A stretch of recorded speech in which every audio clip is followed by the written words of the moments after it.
Hi everyone, I'm Nigel Lloyd and I'm a Senior Research Fellow on the FIRST project based at the University of Hertfordshire. As you know, for the past year or so, we've been conducting an evaluation project in partnership with some of the organisations in Leeds that provide drug and alcohol support services. So from all the research team, I'd just like to thank you again for all of your help with the evaluation. We really couldn't have done it without you. We're coming to the end of the project now, and we've got some evaluation findings, and we're planning some workshops where we can share these findings with you and make sure that we all work together to generate recommendations that are really useful to you. So the workshops will take place at the beginning of May, and we really hope that you're able to make it to one of them. This video is the first in 3 short videos that we'll be sending through ahead of those workshops. The aim is to give you a sense of what the evaluation found and the sort of things that we'll be discussing in the workshops. So the evaluation was focused around the changes that needed to be made to drug and alcohol services because of the pandemic. For example, moving from face-to-face service delivery to doing things remotely. So for example, using the telephone more or delivering services via Zoom. And this meant having a mixed or a hybrid, if we use that term, type of service delivery with face-to-face aspects and remote aspects within it.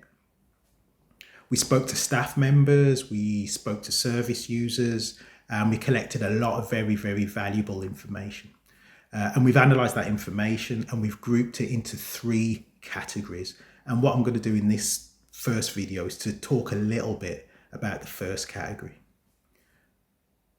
So that first category is to do with what drug and alcohol services needed to do, what they needed to consider to get the balance right between face-to-face and remote delivery. So for example, what's the right way to mix remote and face-to-face service delivery so that they work for different types of services, for different types of intervention, and for different types of service users, because service users obviously are all different. So in short, that first category is really about what services need to bear in mind, what they need to do, what they need to consider to get the right mix of face-to-face and remote service delivery so that they can meet the needs of different service users with different circumstances. So the sort of findings we had that relate to this category are quite varied, but for example, we had findings about the importance of building relationships between staff and service users, the importance of building trust and rapport, and how important that can be for treatment. But remote delivery of services can make developing that strong therapeutic relationship more difficult. So for instance, staff said things like this. One staff member said, yeah, it does affect things. So when the therapeutic alliance is not built up over the phone, and you can try your best to do that, but there's nothing better than seeing people, seeing reactions and how their body language is and things like that. And you can't get that over the phone, and they can't get that from you as well. They can't see you and what you're looking like and that you really care and things like that. And they can't see that. Whereas they can just hear your voice and you can try to get that over to them, but it's not as good.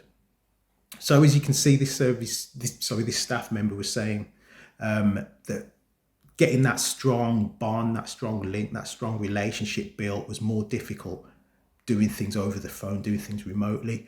So we really need to think about what this means for how services should be delivered and configured in the future.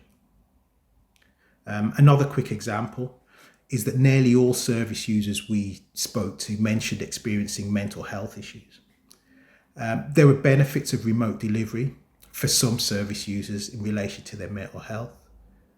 So for example, where they experienced social anxiety and were able to access support without the need to interact face-to-face with people, or where they felt that their home environment was a safe and comfortable environment and they could access support while being at home, they sometimes felt that it was beneficial for their mental health to access services remotely. So for example, one service user said the following. And again, I think that was one of the reasons why I continued having the support for so long, because I didn't have that anxiety of having to go into buildings and you can't just walk in, you've got to press the buzzer, and the thought of saying my name out loud and just all of those things. There was just so many anxieties of not knowing where to go, knowing who to speak to, what the appointments were going to be like.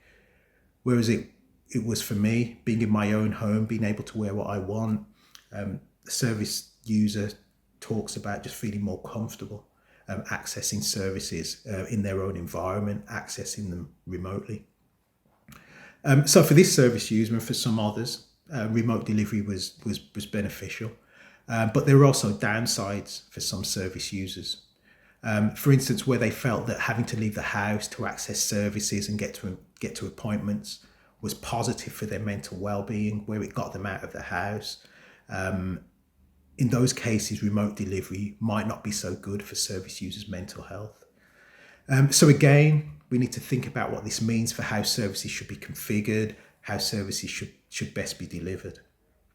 So there's a lot more that we found. And as you can imagine, we'll be going into a lot more depth at the workshops that we do in May. This is just a very brief taster of some of the things that came out of the research work that we did. We'll be discussing it in more depth in May. Hope you're able to make it to it. But in the next video, we'll talk a little bit about the second category of findings. So see you then.